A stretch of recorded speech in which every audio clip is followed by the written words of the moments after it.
France is planning to host an international conference on Sudan to commemorate the one-year anniversary of the war that broke out in the northeast African country. The war has resulted in a severe political and humanitarian crisis, and aid workers believe that it has caused a catastrophe. But the world has largely ignored the plight of the country's 48 million inhabitants. The conflict began on April between rival generals. Now, for more on this, we are now joined by SABC News correspondent Cullen. Ross, thank you so much for your time. Now, there doesn't seem at this point to be an end in sight to this war known as the Forgotten War. What is this conference by France hoping to achieve at this point? Yeah, this international conference well underway now, bringing together international organisations, different representatives from governments around the world, humanitarian organisations and donors, and they're looking to raise more than $1 billion to support the humanitarian relief effort in Sudan. But it's worth noting, as you just mentioned in your introduction, the Forgotten War. They're the words that the European Union's Disaster Commissioner, Jens Lenarčič, used this morning. He said, quote, "The first thing we have to do is to make sure that Sudan is not forgotten. Today, the people caught in this emergency are almost completely invisible." Other devastating crises have overtaken the news from around the world.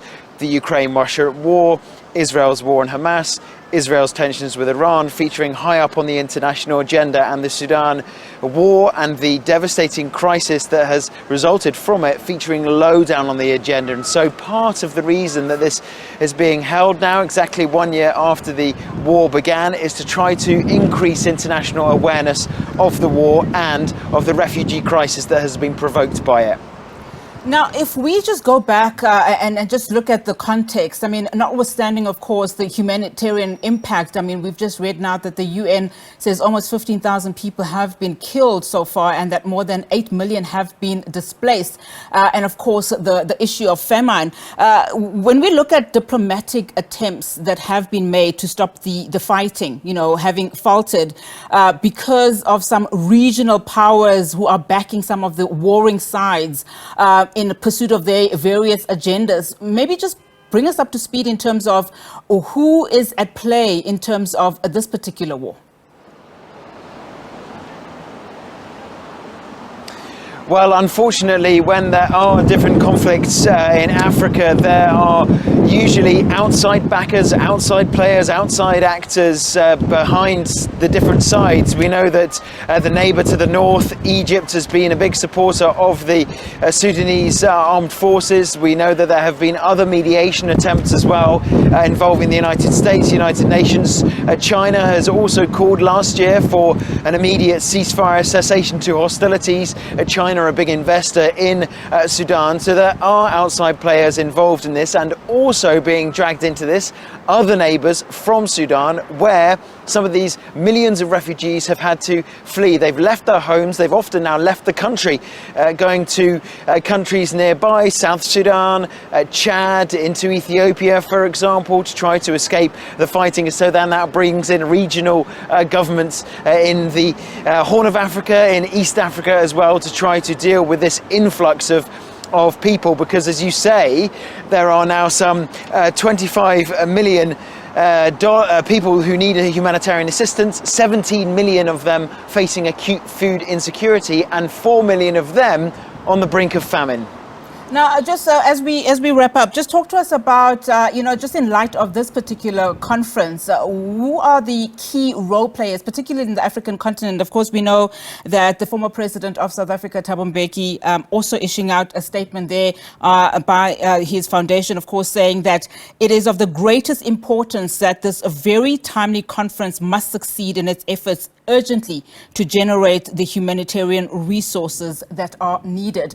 So can you talk to us about, those crucial people that will be amongst those leaders during this particular conference? Well, Thabo Mbeki releasing that statement saying he hopes that this conference will succeed in its aim of raising more money for the Sudanese humanitarian assistance campaign, saying that he has been speaking to certain actors on the ground in Sudan. We know that Emmanuel Macron, the French president, later today will also be speaking to representatives from Sudanese civil society. So there have been efforts to try to bring this conflict to an end, and also to raise more awareness of the fact that this has been described as a forgotten conflict, or a lost conflict that hasn't been focusing high up in the news agendas, high up in the international agenda. So there are these attempts now to try to bring it back into focus, but also not just for one day, not just as a one-off, to bring it back into focus for a long time, to try to both deal with the humanitarian crisis and also work out if there is a way to start with a temporary and ideally permanent ceasefire, and then